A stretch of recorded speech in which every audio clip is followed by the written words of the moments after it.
Oxygène, on poursuit cette émission spéciale du côté de Grenoble à l'occasion des premières assises du tourisme en Isère et nous accueillons un nouvel invité, il s'agit de Klaus Abfast, vice-président de Grenoble Alpes Métropole. Bonjour. Bonjour. Alors qu'est-ce qui ressort pour vous de ces premières assises? Il y avait notamment une étude sur la ville de Grenoble qui a une très bonne image auprès du public et notamment international en matière de technologie, en matière d'université également. En revanche, ça a moins une image de ville touristique.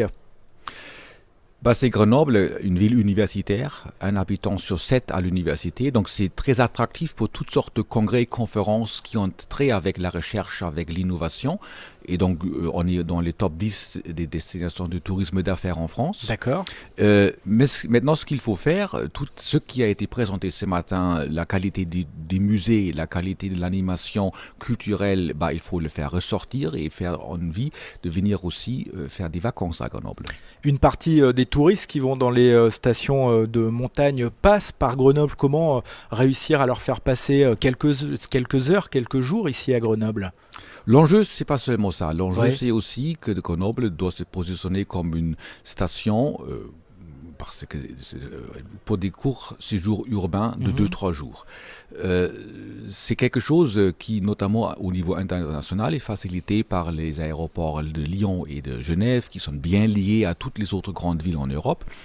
Et donc après, il y a bien sûr toute la montagne autour, c'est-à-dire, ça c'est une autre approche de dire qu'il y a Grenoble, une grande ville avec une grande offre culturelle, et puis on peut facilement aller aux Deux-Alpes, en Chartreuse, en Vercors, pour y passer une belle journée à la montagne. Et après, bien sûr, il y a l'autre politique des stations pour dire que venez en station, passez soit en été, soit en hiver un séjour de vacances, et puis passez une journée à Grenoble dans les musées, par exemple, ou lors d'un concert. Comment se positionne Grenoble sur le tourisme d'affaires et qu'est-ce que pèse le tourisme d'affaires dans ce tourisme global ? Dans le tourisme global, le tourisme d'affaires pèse d'un pourcentage important dans les 700 millions d'euros.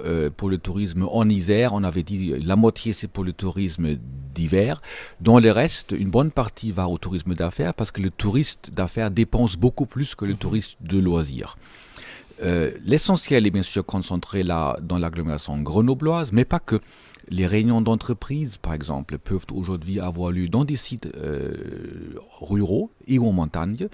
Donc il faut développer les infrastructures à Grenoble, les centres de congrès et aussi la coopération de tous les acteurs pour attirer ces événements du tourisme d'affaires. Mais il ne faut pas oublier que souvent un environnement de grande qualité et les Alpes, la montagne autour rendent une destination pour le tourisme d'affaires encore plus intéressante. Vous présidez Alpexpo, alors est-ce que là aussi Alpexpo a une place importante dans ce tourisme d'affaires ? On imagine que oui, puisque évidemment si Alpexpo est dynamique, le tourisme d'affaires le sera aussi.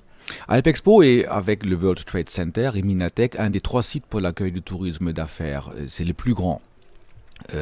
Alpexpo est un des plus grands sites, des 10 plus grands sites en région pour accueillir des événements. Et Grenoble, c'est une ville qui peut accueillir des événements facilement avec 2-3 000 participants. Comme à la fin du mois d'octobre, le salon international Semicon Europe. Donc ces événements sont à développer et ça doit bien sûr se faire avec une coopération entre tous les acteurs du tourisme et les collectivités. Alpexpo est aujourd'hui largement rénové, on va continuer à le rendre attractif, mais l'essentiel, je le répète, c'est vraiment que pour attirer ces événements, tout le monde travaille ensemble. Justement, puisqu'on évoque Alpexpo, un petit mot pour le grand public, quels seront les événements phares de cette fin d'année puis du début d'année 2017 ? L'événement phare, c'est bien sûr la foire de Grenoble qui accueille plus de 100 000 visiteurs, c'est-à-dire pratiquement, c'est Isérois, pratiquement un Isérois sur 10 viendra à Grenoble à la foire.